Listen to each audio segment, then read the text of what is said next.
Artis peran Nikita Mirzani menyarankan agar kakek Suhut melaporkan Baim Wong ke pihak berwajib.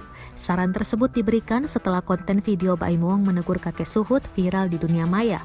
Menurut Nikita Mirzani, perlakuan Baim Wong terhadap kakek Suhut bisa saja dilaporkan sebagai tindak pidana.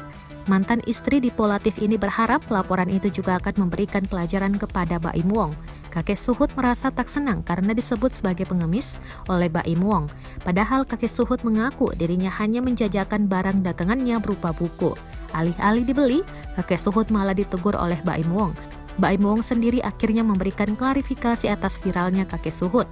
Suami Paula ini merasa kehadiran kakek Suhut saat itu membahayakan dirinya dan Kiano yang sedang berkendara. Dalam klaimnya, Baim Wong menegur kakek Suhut untuk tidak meminta uang secara memaksa hingga membahayakan dirinya dan Kiano.